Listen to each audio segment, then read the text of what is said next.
En fait, j'ai fait tout ce qu'il fallait pour être détesté par la franc-maçonnerie. La franc-maçonnerie est une sorte de pelote de laine avec d'innombrables fils. Quand on veut en parler, quand on veut l'expliquer, on ne sait pas par quel fil commencer. Premièrement, j'ai dénoncé des magouilles au marché public dans lesquelles trempaient un certain nombre de francs-maçons et politiques d'un certain niveau. Donc évidemment, ils ne m'ont pas pardonné. Un certain Mazzini, franc-maçon de très haut rang, dignitaire national italien et sataniste, nous explique que la variété des rites maçonniques sont des variétés formelles, mais qui proviennent d'un même fond ésotérique. Je m'adresse également aux francs-maçons, ne vous laissez pas abuser par les rituels que vous entendez en loge. Moi, j'ose affirmer qu'on ne peut pas être catholique et rentrer dans une loge déiste. Il y a 8 ans, nous lui avions consacré un documentaire vu près de 3,5 millions de fois.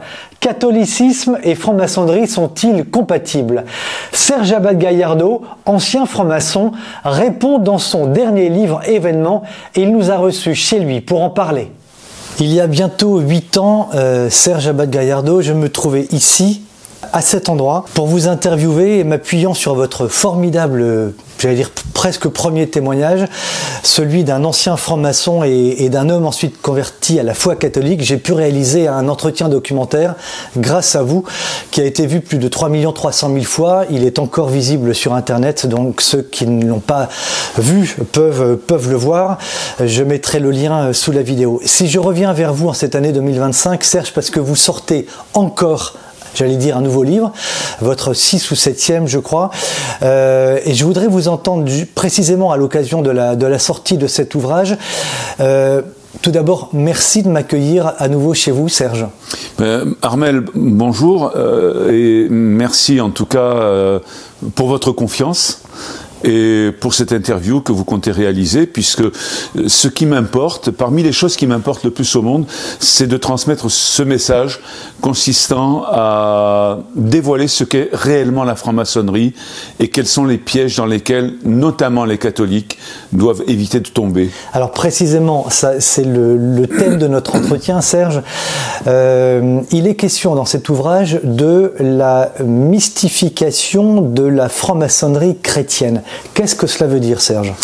Alors tout d'abord, et en préalable, je voudrais procéder à un petit rappel, ou peut-être à une information, si je n'ai pas donné cette information lors de notre précédent entretien.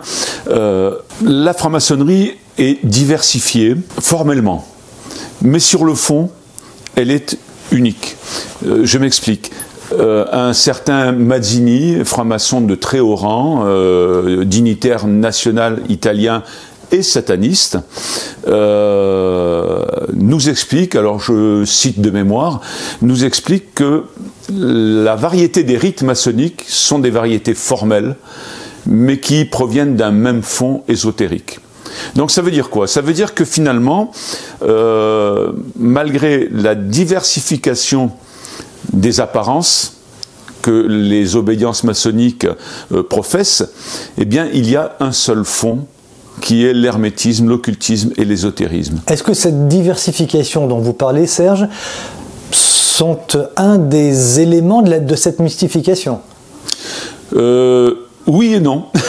Oui et non. En fait, je dirais que ça ressemble un petit peu à ce que certains hommes politiques utilisent, à savoir le ratisser large. C'est-à-dire que nous avons des exemples que je ne citerai pas de nom parce que je ne suis pas là pour ça, mais nous avons des exemples d'hommes politiques qui naviguent un peu à droite, un peu à gauche, un peu au centre, et qui promettent en tout cas différentes orientations qui sont en apparence complémentaires, mais qui sont surtout destinées à agréger le maximum d'opinions. Eh bien, la franc-maçonnerie œuvre de manière un peu similaire, c'est-à-dire qu'elle propose une offre très diversifiée afin que chacun puisse y trouver son compte. En fait, c'est une technique de prosélytisme. Je m'explique. Pour faire court, la franc-maçonnerie est une sorte de pelote de laine avec d'innombrables fils, et quand on veut en parler, quand on veut l'expliquer, on ne sait pas par quel fil commencer. Donc moi j'ai procédé tout simplement à une classification en deux parties. il y a une franc-maçonnerie que l'on peut considérer comme déiste. Alors après, je ne ferai pas la nuance entre les déistes, les théistes, ça n'est pas l'objet de la discussion. En fait, il y a une franc-maçonnerie qui fait référence à une puissance supérieure et qui s'appelle déiste, ou qui en tout cas se qualifie de déiste, pour essayer d'attirer les croyants au sens large et les catholiques et les chrétiens au sens particulier. En face de cette catégorie d'obédience, vous avez des obédiences qui se disent laïques, et ces obédiences laïques veulent s'adresser à des gens de tous horizons. Alors, pour reprendre sur cette classification, les déistes vont essayer de faire tomber dans leur piège, dans les filets de la franc-maçonnerie. Je vais parler des catholiques, puisque c'est ce qui nous concerne, en tout cas c'est ce qui me concerne personnellement, puisque c'est ma religion. Elle va s'adresser aux catholiques en disant « Mais bien entendu, vous devez venir chez nous ». Ou vous pouvez en tout cas venir chez nous, au point même qu'un journaliste a été trompé, puisque dans une revue que je ne citerai pas, ce journaliste dit « Hormis le très laïque Grand Orient, un certain nombre d'obédiences imposent la croyance en Dieu ». On y reviendra sans doute. Et donc ces obédiences vont dire aux catholiques, vous pouvez venir puisque chez nous, il est impératif de croire en Dieu. Et si vous n'avez pas cette croyance en Dieu, nous ne vous recevons pas. Et les obédiences laïques vont dire éventuellement à ces catholiques, mais elles vont parler également aux athées, aux matérialistes, aux agnostiques, et leur expliquer vous pouvez venir chez nous puisque de toute façon nous accueillons les musulmans, les chrétiens, les juifs, les non-croyants, les matérialistes, les athées.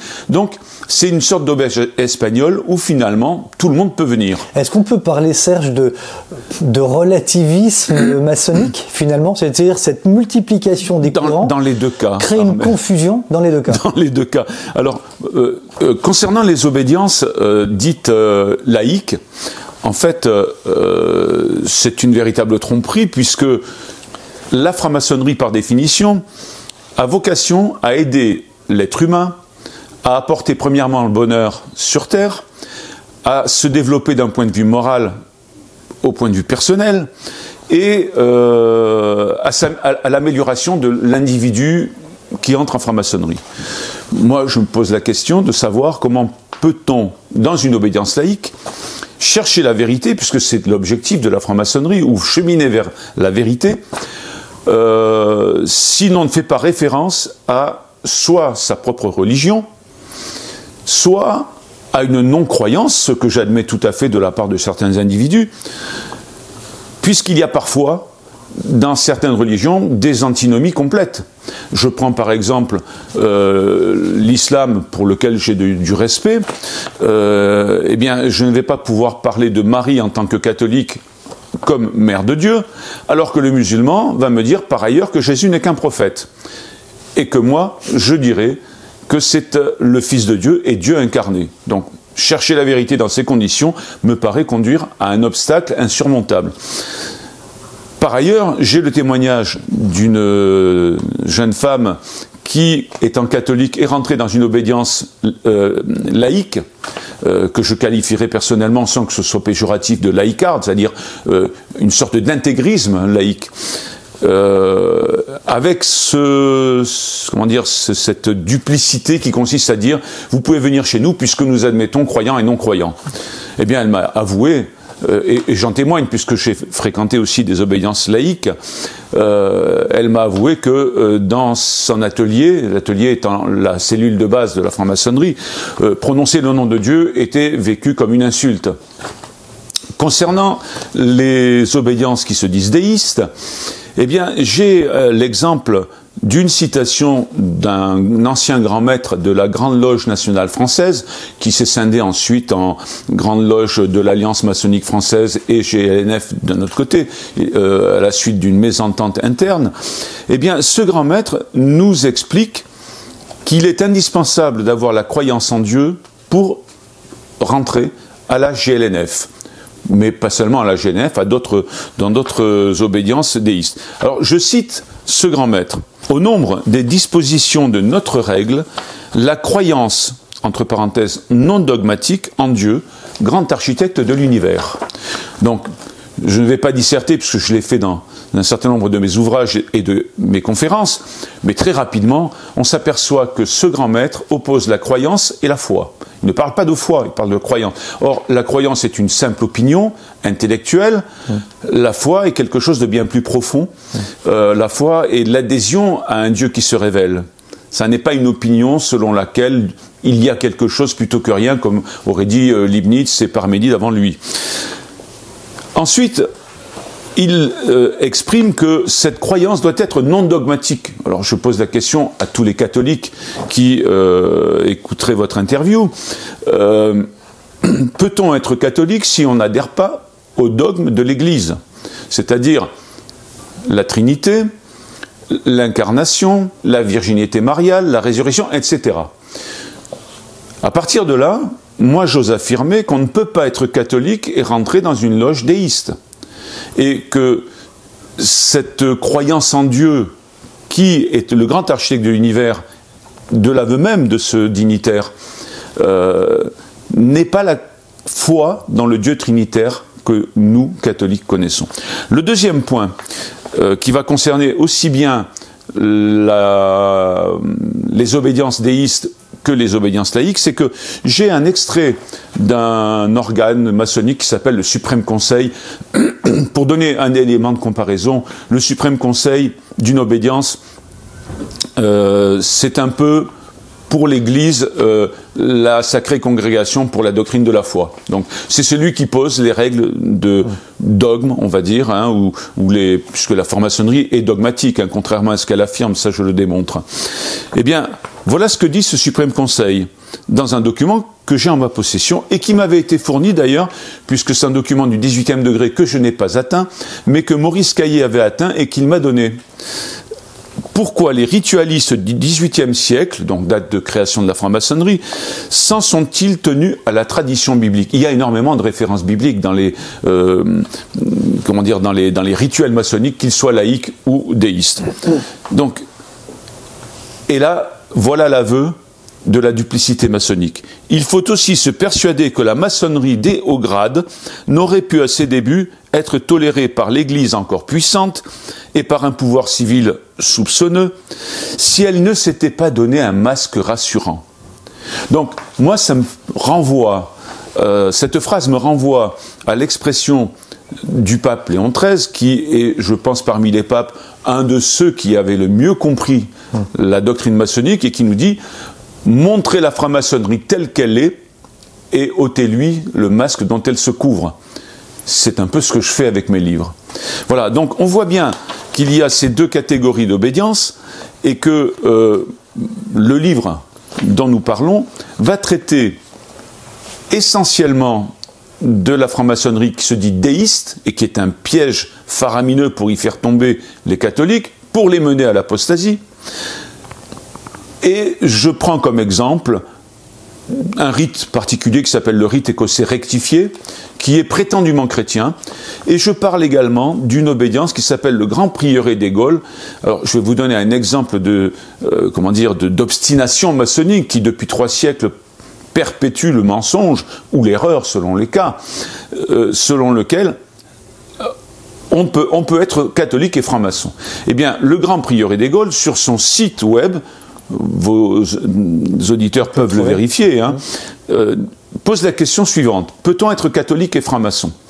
Réponse du Grand Prieuré des Gaules: oui, puisque nous sommes une obédience théiste et que nous ne sommes pas concernés par l'article du Code de droit canonique qui interdit la double appartenance, même si, et c'est là où ça devient presque risible, alors je dis ça sans méchanceté, mais c'est étrange en tout cas, que ces gens-là nous disent, même si l'Église dit le contraire. Donc, moi ça me fait penser que...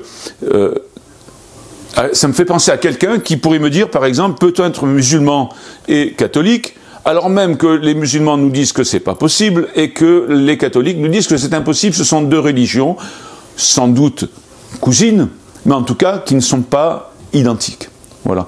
Donc le Grand Prieuré des Gaules se permet de critiquer la position de l'Église catholique et des papes qui ont condamné la double appartenance franc-maçonnerie et Église depuis 3 siècles. Comment expliquez-vous, Serge, que certains évêques disent qu'il n'existe pas de différence entre la doctrine maçonnique et la doctrine de l'Église? Alors, je ne me l'explique pas. Très franchement, je ne me l'explique pas, puisque je vais vous donner, je ne me permettrai pas de porter un jugement sur leur opinion, mais moi je ne me l'explique pas dans la mesure où j'ignorais complètement, lorsque j'étais franc-maçon, que l'Église interdisait aux catholiques d'être francs-maçons. J'ai moi-même découvert, donc dans l'ignorance où j'étais de la position de l'Église, cette incompatibilité fondamentale, doctrinale, lorsque j'ai retrouvé la foi. Il m'est apparu, puisqu'à ce moment-là, j'ai commencé à réinvestir l'Église, à revenir à la messe, à étudier la liturgie, à essayer de comprendre la parole de Dieu, et par ailleurs, à suivre ce qu'on appelle des tenues, c'est-à-dire des cérémonies maçonniques, 2 fois par mois, comme d'habitude. Et je me suis aperçu à ce moment-là de la complète antinomie des 2 philosophies. Et ensuite, cherchant un peu plus, j'ai découvert que l'Église avait donc condamné, ou en tout cas avait interdit aux catholiques d'être également francs-maçons. Donc, je ne m'explique pas qu'un évêque ou qu'un prêtre puisse trouver des similitudes entre la doctrine maçonnique et la doctrine de l'Église. En tout cas, si c'est le cas, je n'ai pas d'exemple, hein, mais si c'est le cas, je pense que ces personnes sont en contradiction avec la position du Saint-Siège. Le pape François lui-même, de mémoire, il y a 4 ou 5 ou 6 ans, je crois, a refusé la nomination d'un ambassadeur au Vatican au motif que celui-ci était franc-maçon. Et je connais quelqu'un qui est assez proche du pape François, qui m'a informé de la position du pape François, qui est tout à fait conforme à celle de ses prédécesseurs sur la franc-maçonnerie. Alors le pape François est certainement quelqu'un de très progressiste, mais je pense qu'il exprime sans aucune difficulté, puisque il y a plusieurs cardinaux qui se sont exprimés sans avoir été contredits par le pape, dans le sens d'une incompatibilité entre le catholicisme et la franc-maçonnerie. Ce relativisme maçonnique dont on parlait tout à l'heure, Serge, est-il, à votre avis, recherché par les francs-maçons pour ajouter à la confusion et pour faire tomber dans le piège de nombreux catholiques, comme vous le disiez? Oui, alors, je vais vous citer de mémoire un auteur espagnol qui était un spécialiste de la franc-maçonnerie, qui nous explique, et je le confirme, que dans les rituels, dans le discours de la franc-maçonnerie, tout a une double, voire une triple signification. Ça laisse place à l'interprétation volontaire. Tout à fait. En fait, qu'est-ce que la doctrine maçonnique? Si je dois la résumer en un mot, en plus de celui que vous venez d'utiliser de relativisme, la doctrine maçonnique est un subjectivisme. C'est-à-dire que la réalité n'existe que dans l'esprit de l'être humain.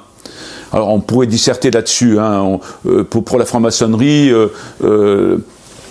la divinité, avec un D minuscule, est au-dedans de l'homme. Et donc il appartient au maçon de rechercher cette parcelle divine qu'il a en lui pour progresser.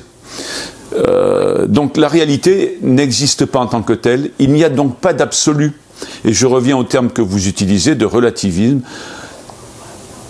On va comprendre à travers ce terme de relativisme quel est l'aspect schizophrénique que je peux trouver dans la doctrine maçonnique et qui m'a conduit un jour devant un mur insurmontable et qui m'a conduit également à démissionner, puisque s'il n'y a pas de vérité révélée, si tout est relatif, alors rien n'est vrai, finalement. Ce qui est quand même très étrange, c'est que la franc-maçonnerie lui dit tout est relatif. Mais ce faisant, elle pose un absolu, une affirmation absolue. Donc comment peut-on, si tout est relatif, nous dire une affirmation qui, elle, est absolue? Donc ou bien tout est relatif, ou bien il y a quelque chose d'absolu. On est en pleine contradiction en fait. En fait, je crois que et c'est un dignitaire de la franc-maçonnerie qui a été grand maître d'une obédience, qui nous explique que alors il le dit pas dans ce sens, mais enfin moi c'est comme ça que je le comprends. Eh bien, il nous explique que les rituels maçonniques ont une incidence et modifient la perception des adeptes. Ce dont je témoigne. La perception, c'est-à-dire ? La perception de la réalité. Tout simplement. Perception de la réalité. Voilà, je témoigne par exemple qu'un officier de la loge à laquelle j'appartenais lorsque j'ai été initié, j'étais un jeune apprenti et il est venu me voir en me disant « Tu verras, tu ne verras plus le monde de la même façon dans quelques années ». Et c'est vrai. En fait, un exemple. Nous savons tous que le printemps et l'été sont les périodes de la floraison et sont les périodes de la vie en quelque sorte, de la vie renouvelée, et que l'hiver, pour nous, catholiques, est le symbole de la mort. Eh bien, en franc-maçonnerie, c'est l'inverse. En franc-maçonnerie, l'été brûle et tue. La vie ne se manifeste que lorsqu'elle est cachée par la germination de la graine. Donc, finalement, lorsqu'on commence à voir les choses de manière complètement inversée, finalement, on perd tous ses repères. L'exemple que vous donnez, c'est ce que vous avez entendu ? Oui, c'est ce que j'ai entendu en loge. C'est ce que vous avez entendu ? Oui, oui. En fait, Armel, pour informer beaucoup mieux vos auditeurs, je témoigne de ce que j'ai compris, ou ce que je crois avoir compris modestement, de ce que j'ai vu et entendu en loge, mais comme justement je me méfie de ma propre subjectivité, tout ce que je dis dans mes livres et tout ce que j'ai dit dans mes conférences est confirmé par des extraits de rituels ou de déclarations maçonniques. Donc il y a peu de chances que je me trompe. Vous dites, vous écrivez dans votre ouvrage, Serge, j'affirme ici que la création de la franc-maçonnerie en 1717 fut le début d'un processus particulier voué à la destruction de l'Église.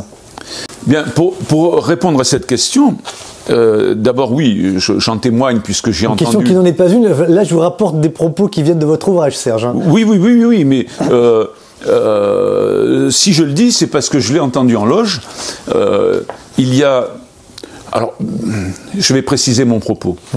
Tous les francs-maçons, à titre individuel, ne sont pas des anticléricaux basiques.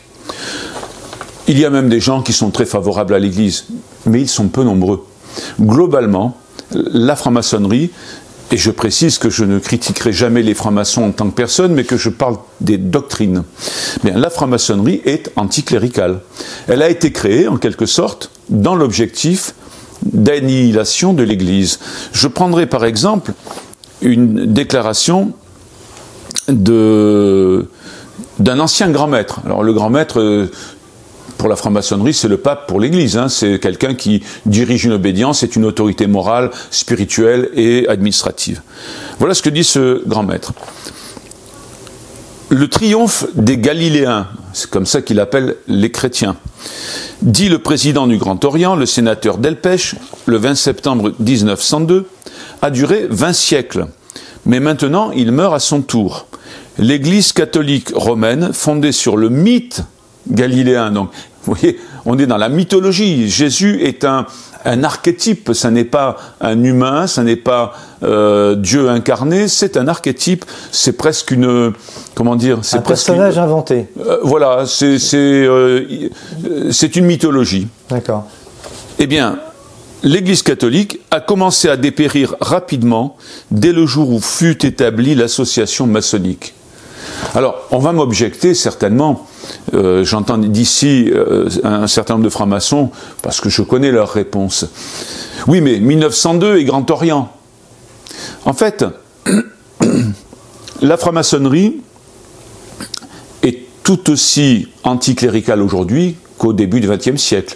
Je prends comme exemple le rituel du 30e degré que je décris dans un ouvrage qui s'appelle, je crois, Secret maçonnique ou vérité catholique, et dont je parle également dans cet ouvrage. Au 30e degré, lors de la cérémonie, le candidat doit faire le geste de poignarder un crâne portant la couronne royale et un autre crâne portant la couronne, la tiare papale.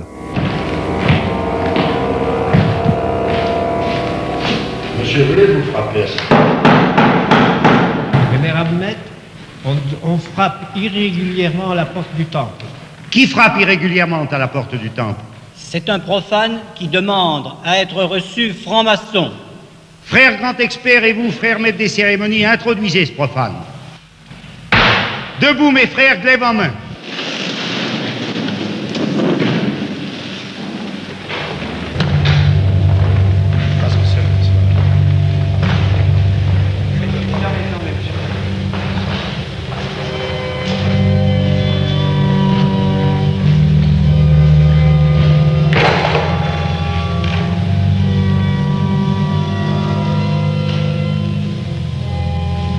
Monsieur, vous allez bientôt recueillir le prix de votre fermeté.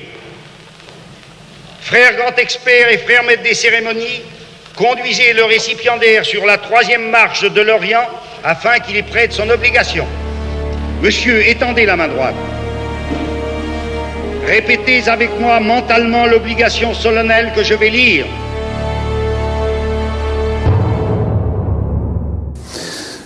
Alors, on pourrait nous dire, mais c'est du symbolisme. Bon, déjà, moi, j'objecterais que le symbolisme n'est pas simplement, comment dire, théorique. C'est une représentation de quelque chose de réel. Et je dispose d'un commentaire que je cite dans ces ouvrages, qui nous explique que la couronne royale, c'est la monarchie, le symbole de la monarchie, et que la tiare papale, c'est le symbole du pouvoir spirituel de l'Église. Donc, on voit bien dans ce geste-là qu'il y a une volonté de détruire les monarchies et l'Église. J'observe, soit dit en passant, que partout où la franc-maçonnerie s'est installée depuis le XVIIIe siècle, les monarchies ont disparu. Le deuxième point, c'est que pour procéder à la destruction de l'Église, programmée, la franc-maçonnerie utilise 2 moyens qui sont décrits dans un rituel du 32e degré du rite écossais ancien et accepté. Donc, on ne peut pas dire que j'invente. Eh bien, ces 2 moyens sont la ruse ou la force. La force, c'est la Révolution française, dont on sait que la franc-maçonnerie, certains disent qu'elle n'a pas été à l'origine de la Révolution française, d'autres oui, parmi les francs-maçons eux-mêmes.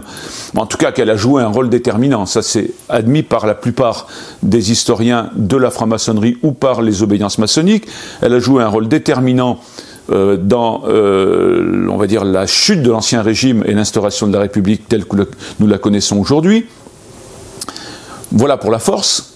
Et pour la ruse, eh bien, je vais faire référence à ce que je viens de dire sur le piège tendu aux catholiques, disant « vous pouvez venir chez nous puisqu'il faut croire en Dieu », dont on a vu que c'est une véritable imposture. Et donc la multiplication des obédiences qui participe aussi à cette confusion générale. Tout à fait, tout à fait. En fait, si je prends mon exemple particulier, je suis rentré dans une loge, enfin dans une obédience mixte. Je trouvais ça sympathique qu'il y ait à la fois des hommes et des femmes, mais j'ai connu des francs-maçons qui estimaient que les femmes ne pouvaient pas être initiées. Alors ces gens-là, je parle des francs-maçons, ils ont beau jeu de critiquer l'Église qui va donner l'ordination à des prêtres, mais pas à des femmes. Bon, ce que je trouve tout à fait normal, mais d'un autre côté, ils ne veulent pas initier les femmes. Certains maintenant ont changé leur modalité, et le Grand Orient, dans une attitude presque hollandienne, a dit ben, finalement on peut initier les femmes, mais si l'atelier le décide, donc elle renvoie aux ateliers. J'observe qu'à la Grande Loge de France, les femmes ne peuvent pas être initiées, par exemple, toujours. À la Grande Loge nationale française, c'est également le cas. Donc on voit bien qu'il y a un grand panel, il y a un grand échantillonnage où chacun va trouver ce qui l'intéresse, finalement. Et donc c'est le ratissellage dont je parlais tout à l'heure. Parce qu'en fait l'objectif, c'est de créer une sorte de religion mondiale qui s'appelle la franc-maçonnerie et qui va se substituer à l'islam, à la religion hébraïque et au catholicisme.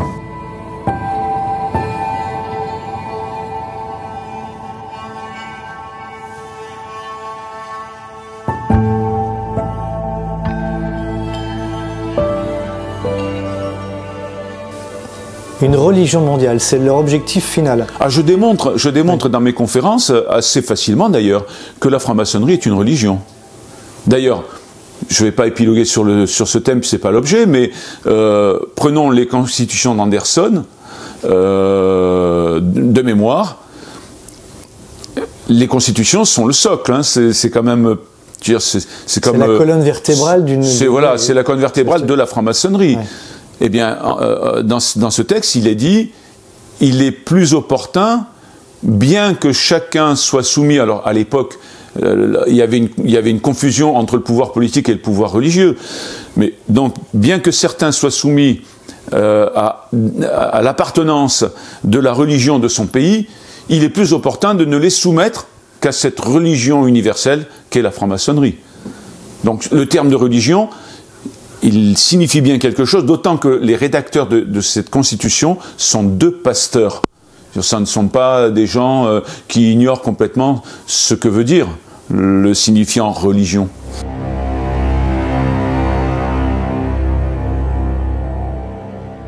La constitution d'Anderson, les règles de la franc-maçonnerie, rédigées par le pasteur James Anderson en 1721. Cette constitution indique clairement que la franc-maçonnerie est fondée sur la croyance en Dieu. Toute la question est de savoir quel est ce Dieu.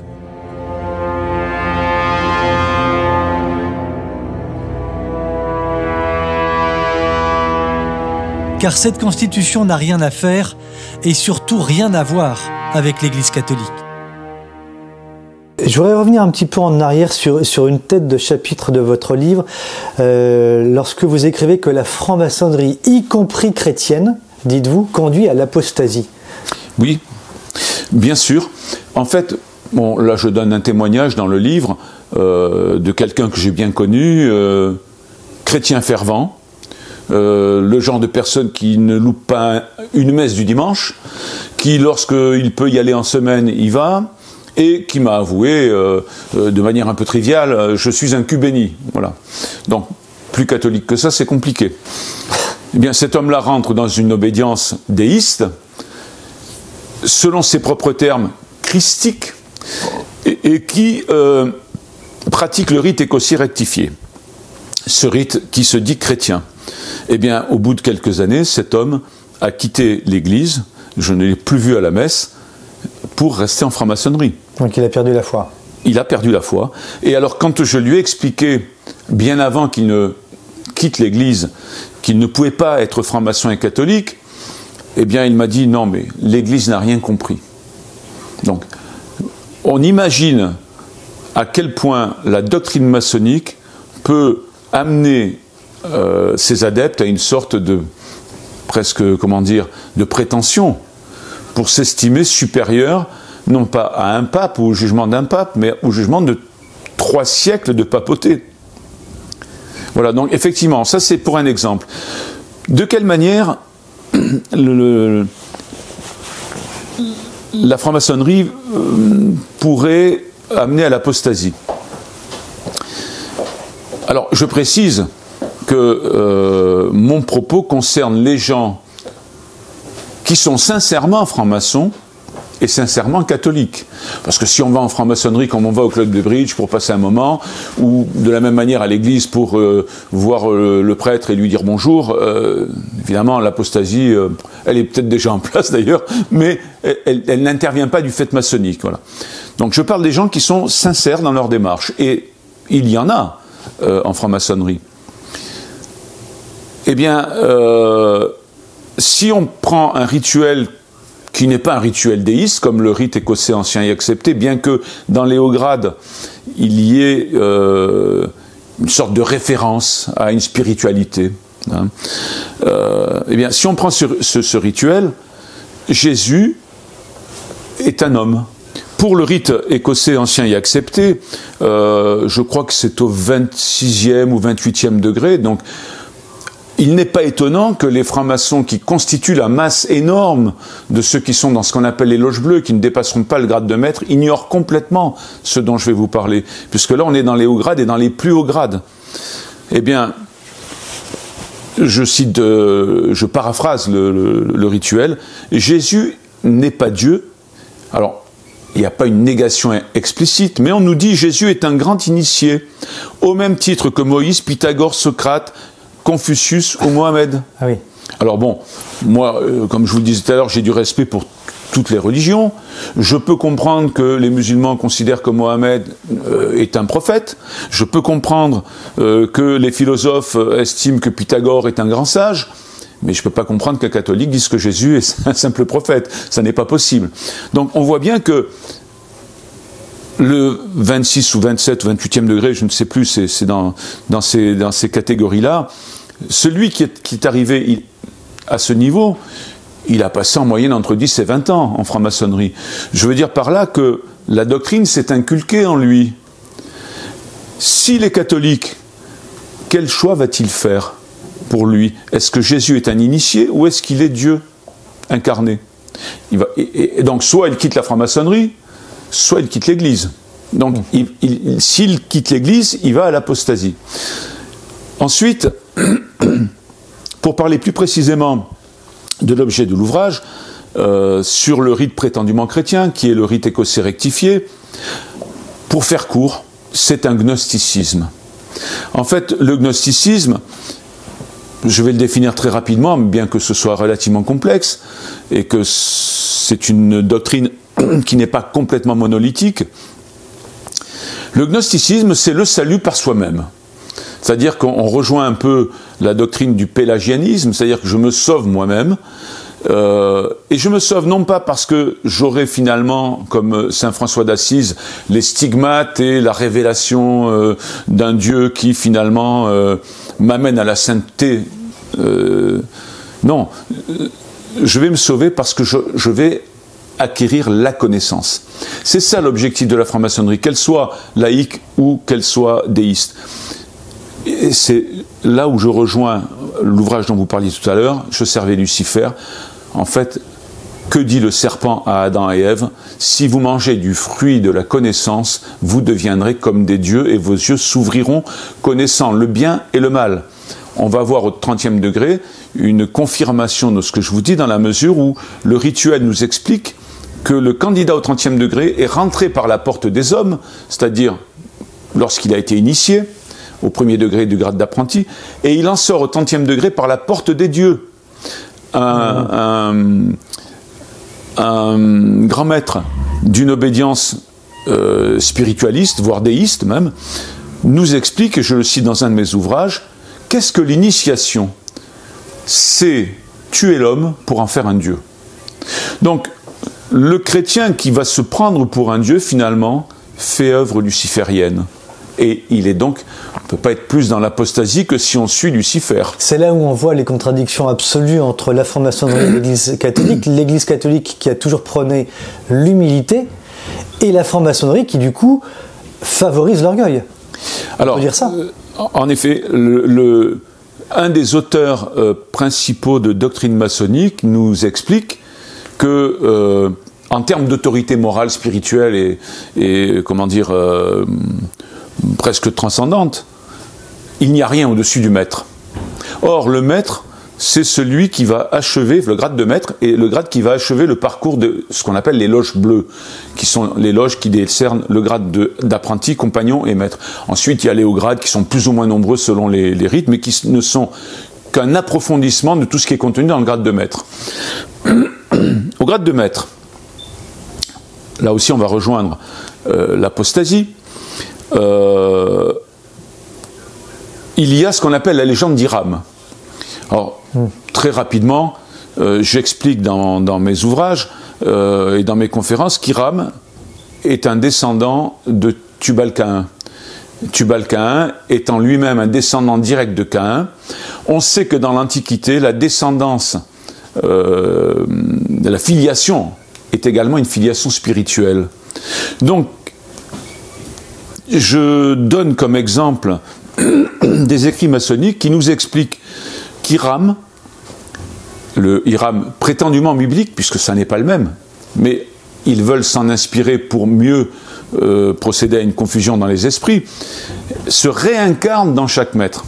Donc chaque maître franc-maçon devient un descendant de la lignée caïnite, dont on sait par des commentateurs de la Bible de Jérusalem que cette lignée caïnite est une lignée marquée par le péché. Premier point. Donc, si on veut éviter l'apostasie, on évite le péché. Eh bien, ce Hiram, on nous dit, alors là c'est au 18e degré, mais en fait, comme je le disais tout à l'heure, c'est un approfondissement du grade de maître. Dans le rituel est posée une question. Pourquoi vénérons-nous Hiram? Réponse du titulaire. La réponse doit être celle-là. C'est une réponse rituelle. Parce qu'il est la figure de la Sainte Trinité, seul homme pour nous qui a élevé l'édifice de la gloire sur les ruines de l'ancien temple de Salomon. Donc, Hiram est la figure de la Trinité, c'est-à-dire le Christ. Mais par ailleurs, quand on va chercher un peu plus loin, et c'est ça qu'il faut faire pour la franc-maçonnerie, je m'adresse également aux francs-maçons, ne vous laissez pas abuser par les rituels que vous entendez en loge. Cherchez dans les livres et regardez la doctrine maçonnique avec les yeux de la théologie. On trouve par ailleurs la légende d'Hiram est une transposition du mythe d'Osiris. Alors je crois en Osiris ou je crois en Jésus? Donc finalement, si je dis que Hiram est une transposition à la fois de Jésus et d'Osiris, ce que j'explique, c'est que finalement Jésus est un mythe, et on en revient à ce que nous évoquions tout à l'heure. La figure de Jésus est mythologique, elle n'a pas existé. J'ai envie d'ouvrir une petite parenthèse, Serge, sur vous-même. Il y a bientôt 8 ans que l'on se connaît, et vous m'avez beaucoup parlé, vous êtes beaucoup confié aussi. Vous êtes un peu une sorte de miraculé, Serge. Oui. Quand on voit votre parcours, parce que vous avez subi aussi beaucoup d'épreuves après votre conversion au catholicisme. Alors, ma première question, c'est comment allez-vous ? Je vais aussi bien qu'un rescapé. Je peux dire que j'ai survécu au radeau de la Méduse. Oui, bon, je voudrais pas apitoyer les auditeurs et les téléspectateurs, mais pour être assez succinct, j'ai perdu mon emploi de haut fonctionnaire. Alors, suite à ma démission, hein, en fait, j'ai fait tout ce qu'il fallait pour être détesté par la franc-maçonnerie. Premièrement, j'ai dénoncé des magouilles au marché public dans lesquelles trempaient un certain nombre de francs-maçons et politiques d'un certain niveau. Donc, évidemment, ils ne m'ont pas pardonné. J'ai perdu mon emploi de haut fonctionnaire. Tous les francs-maçons, dont certains étaient des amis proches, très proches même, me tournent le visage lorsque je les croise, à part quelques exceptions qui me saluent encore et que je salue en retour aussi dans votre interview, parce que ce sont des gens qui sont honnêtes. Mais les autres préfèrent l'application du rituel à un sentiment humain. Le rituel nous dit quoi? Si tu trahis ton secret, que tu sois banni chez les francs-maçons. Bien, très bien. Donc, vous avez trahi? Donc j'ai trahi. J'ai trahi parce que j'ai dit, j'ai témoigné, voilà. Donc pour eux, ils prennent ça pour une trahison. En fait, ces gens-là, qui se gargarisent du terme tolérance, ne sont tolérants qu'avec leurs propres idéaux et avec ceux qui les admettent. Dès lors que vous portez une critique sur la doctrine maçonnique, et non pas sur les personnes, encore une fois, on ne pourra jamais me prendre en défaut dans mes ouvrages ou dans mes conférences sur une critique négative à l'égard d'une personne.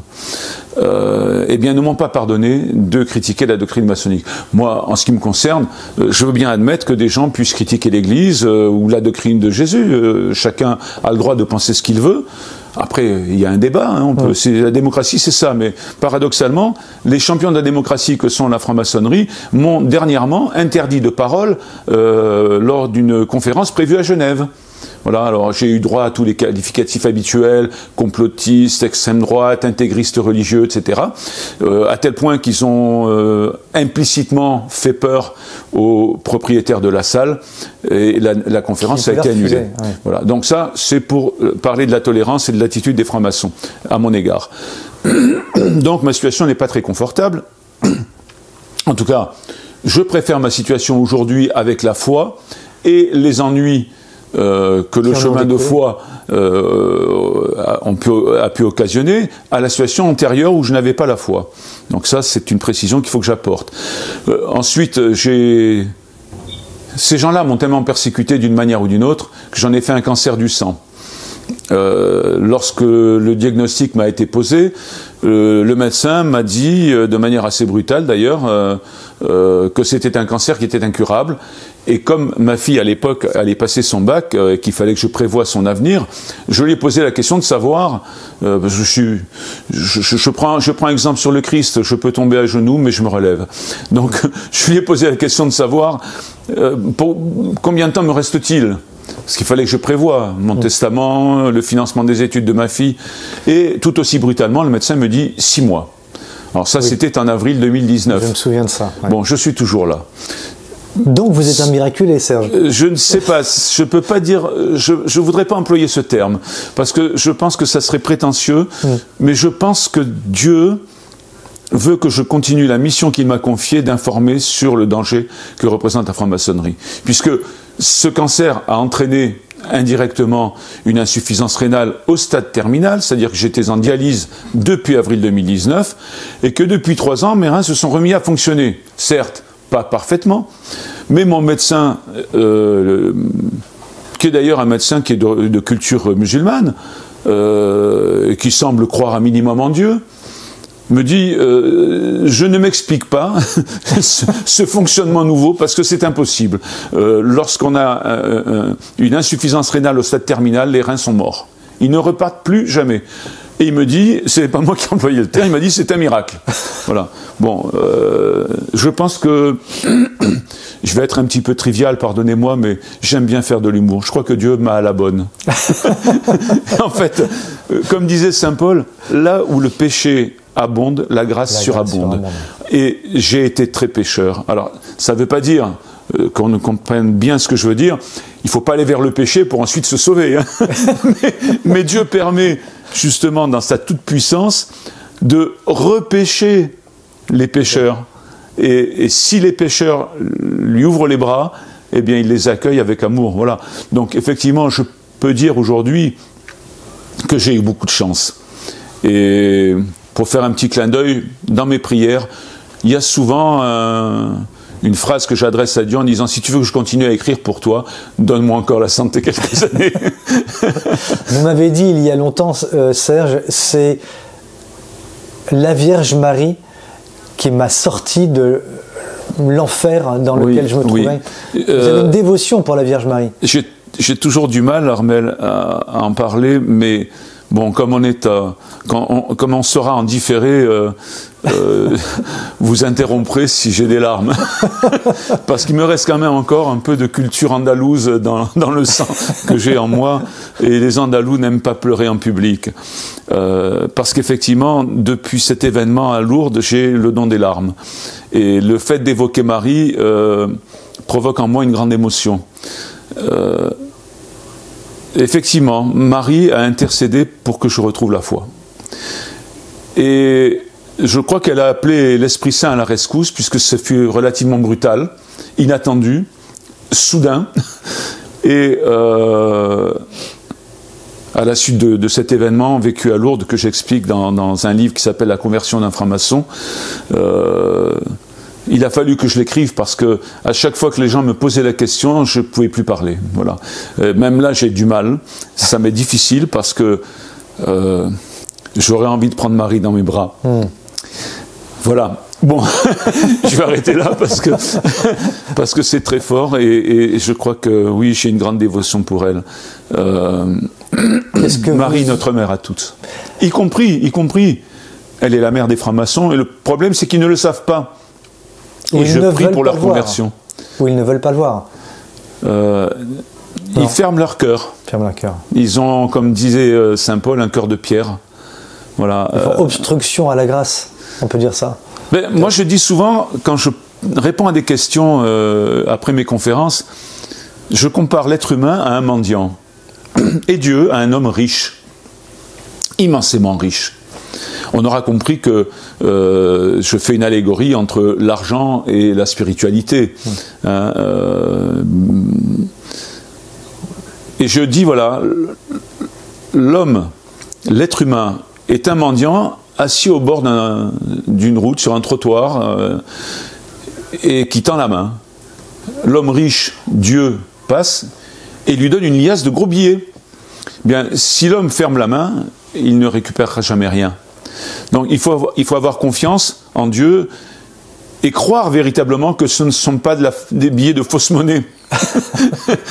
Et moyennant quoi, effectivement, si on accepte la grâce de Dieu, encore une fois, je préfère 10 000 fois la situation que je vis aujourd'hui que celle que je vivais avant. Pour vous donner rapidement une idée, j'avais un magnifique voilier de 12 mètres, je roulais, je ne dirais pas de marque, mais dans une voiture mythique, d'une voiture de sport allemande qui fait rêver tout le monde. Je gagnais très bien ma vie, j'avais un emploi plutôt honorifique, j'étais connu et reconnu un peu partout. Aujourd'hui, je ne suis plus rien.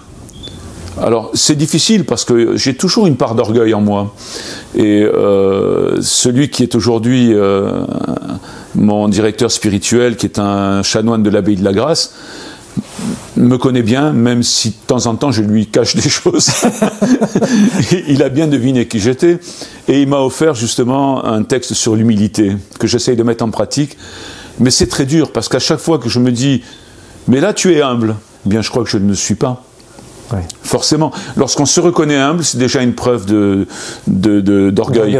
Je crois que ce jugement de l'humilité appartiendra à Dieu, et je pense que le jour où je partirai et je le verrai, Marie sera à côté et elle me dira, ben oui, finalement ta vie a été ou n'a pas été humble. On verra. Qu'est-ce que vous auriez envie de dire, Serge, avant que nous nous quittions? Oui, je vais dire une chose. Aux catholiques, je crois que je me suis déjà suffisamment exprimé pour leur demander de bien discerner les pièges qu'on leur tend. À cela, je vais dire, accueillez les francs-maçons comme des frères, puisque dans l'Évangile, on nous dit « Dieu fait briller le soleil sur les bons et sur les mauvais ». Alors, je ne dis pas que les francs-maçons sont les mauvais, hein, mais on va dire sur ceux qui sont dans la foi et ceux qui sont dans l'erreur. Et il faut leur parler de Marie, il faut leur parler du Christ, il faut leur parler de l'amour. C'est Sainte Thérèse de Lisieux qui disait « L'Église n'est qu'amour ». Et il y a toute une propagande anticléricale et anticatholique que les gens subissent et qui donc vont conduire les gens, notamment donc des francs-maçons, à dénigrer l'Église. Eh bien, je crois qu'il faut leur ouvrir les yeux. Et non pas au sens du serpent, mais au sens du Christ qui ouvrait les yeux des aveugles. Et quant aux francs-maçons, j'aimerais bien, s'ils en ont le courage, j'aimerais bien qu'un jour ils puissent participer un soir dans une église à une adoration du Saint-Sacrement. Qu'ils puissent lire un petit peu sur Internet ou dans des ouvrages comment ça se passe et qu'ils essayent de mettre en pratique ce qu'ils auront lu. Et je n'ai aucun doute là-dessus, Jésus touchera leur cœur. Merci beaucoup, Serge. Merci à vous, Armel. Merci beaucoup.